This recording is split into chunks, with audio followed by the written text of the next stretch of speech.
dragilor, și bine ați venit la o nouă citire. Dacă titlul vi se potrivește, înseamnă că aveți aici cu siguranță mesaje pentru dumneavoastră. Vă rog să țineți cont de faptul că este o citire generală, așa că vă rog mult să luați de aici doar mesajele care se potrivesc situației în care sunteți.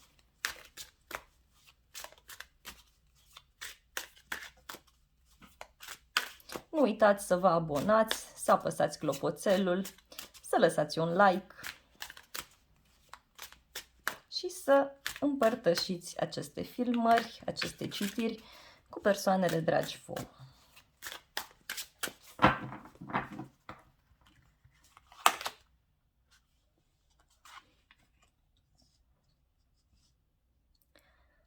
Văd aici o persoană care jonglează între două situații, două relații, două locuri de muncă. Cineva care trebuie să se împartă. Mai văd o persoană care evită să ia o decizie. O persoană care este foarte plină de viață, își dorește foarte tare să se joace cu viața aceasta. Cineva care nu știe cum anume să vă spună de o victorie, de o reușită. Alții văd că aveți succes în două planuri sau vă doriți acest succes în două planuri. Și văd că ați avut parte sau aveți de o discuție foarte radicală, de o discuție destul de aprinsă, care poate avea legătură cu această indecizie. Cineva s-a săturat să aștepte, poate în urma unei discuții mai aprinse, posibil ca lucrurile să se clarifice, sau în urma unui eveniment destul de intens, destul de profund.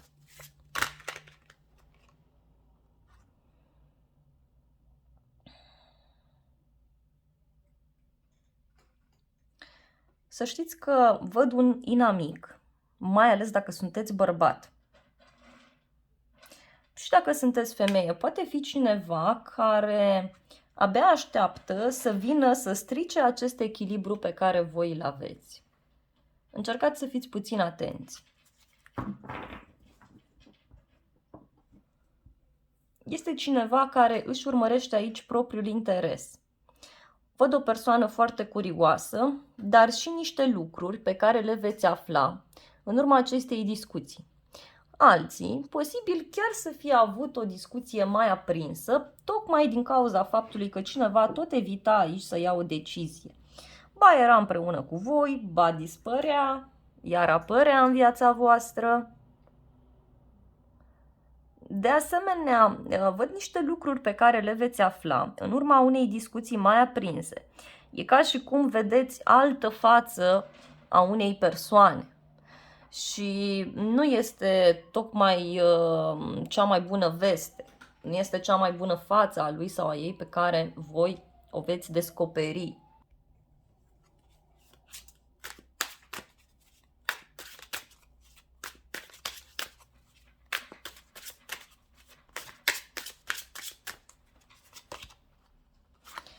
Wow! Cei mai mulți o să reușiți să încheiați o situație cu o lecție învățată. O veste care poate să apară de la distanță, mai văd aici, dar și o clarificare într-o situație anume. E o clarificare cu totul și cu totul specială, dragilor, pentru voi. Vă simțiți foarte împliniți, foarte mulțumiți, vă eliberați de ceva anume. Dacă sunteți într-o relație în care lucrurile sunt incerte, atunci să știți că se pot rezolva, însă o să urmeze o perioadă puțin mai întunecată.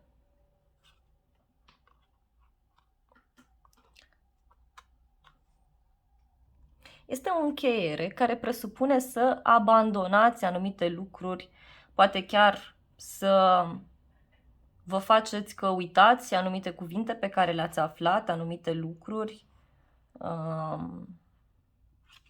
care s-au întâmplat, iarăși.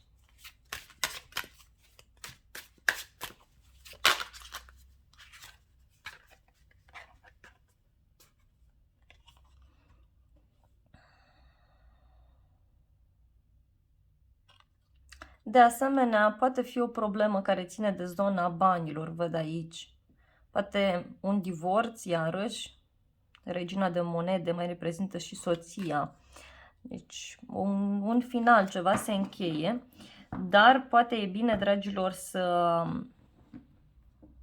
încercați să nu vă încredeți foarte mult în vorbele acestei persoane, ci să vă vedeți foarte mult de viața voastră, de stabilitatea voastră, de împlinirea voastră. Văd cineva care va avea o pierdere de bani, o pierdere financiară.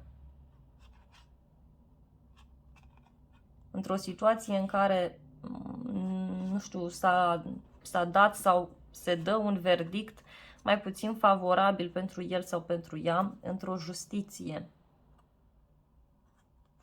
Poate e o persoană care consumă tot felul de lichide și posibil să se fi concentrat pe așa ceva și să nu se fi concentrat mult pe locul de muncă sau sau pe relația voastră, iarăși. Pentru alții posibil ca această persoană, în urma acestui final, în urma acestei pierderi financiare, să fie mai tăcută, să se cufunde mult mai mult în alcool sau în, știu eu, în anumite substanțe, în visele sale. Vreau mai departe să clarificăm această indecizie. Dragilor, aici e cineva care păstrează niște secrete. Este o persoană care se simte foarte atras de voi, din punct de vedere erotic, dar este o persoană care nu prea știe ce să creadă, are informații din toate părțile. Este o persoană care ascunde tot felul de secrete. Poate are legătură și cu o femeie care are o cunoaștere înaltă și niște certuri, niște discuții care sunt aici. Poate acestei persoane este teamă să-i vedeți adevărata față, dar o să o vedeți. Și atunci decizia e la voi. Pentru că aveți de învățat o lecție din această relație.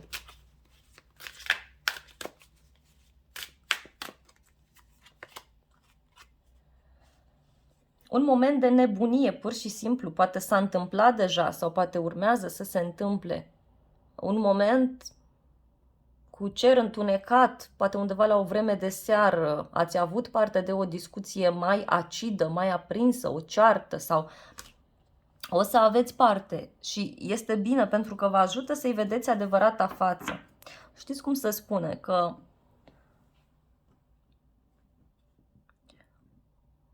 omul care a consumat o anumită substanță în exces, da? Copilul mic și omul nervos sunt cei care spun adevărul mereu. Așa că, dragilor, cam despre asta este vorba până acum aici la voi. Văd că discuții au fost și pe zona aceasta de pierderi de bani. Poate vi s-a spus că se pierd bani din cauza voastră sau vi s-a spus faptul că împreună nu puteți face o casă, nu puteți face bani, știu eu.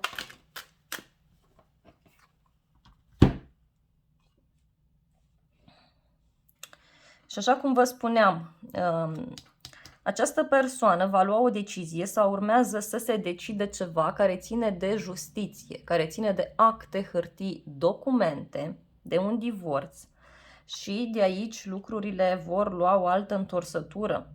V-am spus eu că ceva se încheie.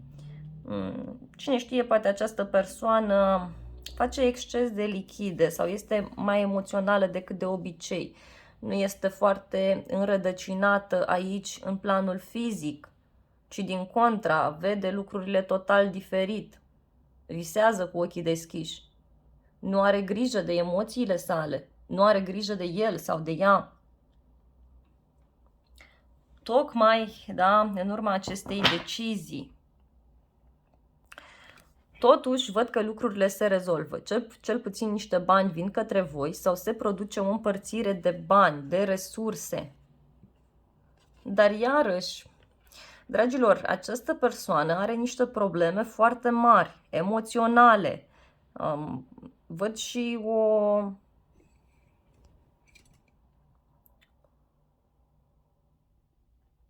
apăsare mare care o să fie între voi. Vreau să vedem totuși mai departe.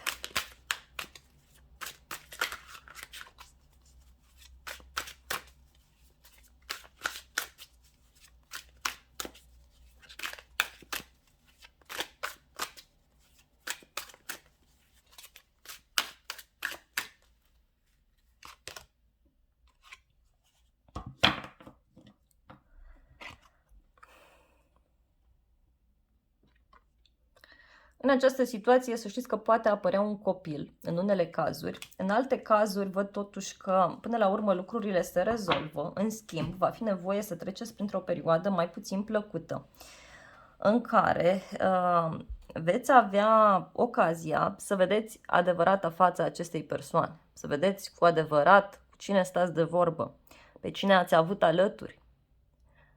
Mai era o vorbă că atunci când e vorba de o despărțire sau atunci când lucrurile chiar s-au terminat de tot sau în cazul unui divorț sau unei separări, atunci vezi cu adevărat fața omului lângă care tu ai stat atâta timp și în care ai sperat atât de mult. Cam așa este și aici. Și o să vă cam speriați pe de-o parte. Pe de altă parte nu prea o să vă placă.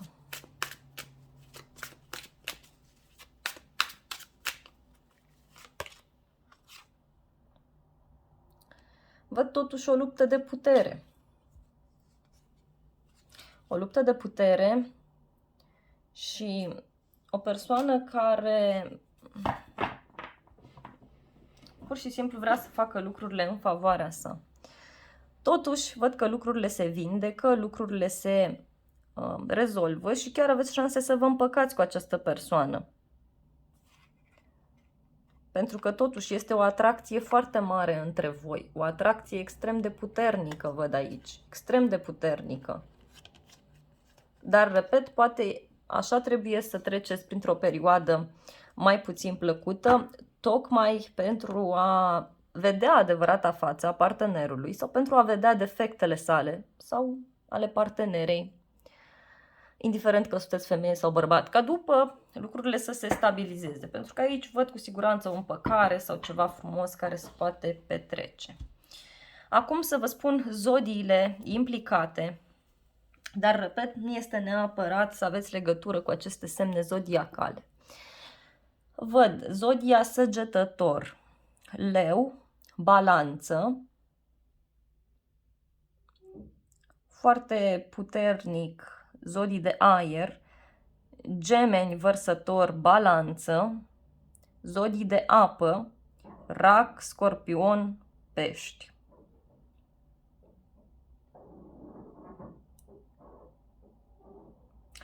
Dragilor, aceasta a fost citirea voastră de această dată. Eu vă mulțumesc frumos pentru vizionare. Nu uitați să apăsați butonul de like, să vă abonați, să apăsați clopoțelul dacă vreți să fiți la curent cu toate citirile care apar pe acest canal de YouTube. Vă mulțumesc încă o dată și vă doresc o zi sau o seară binecuvântată.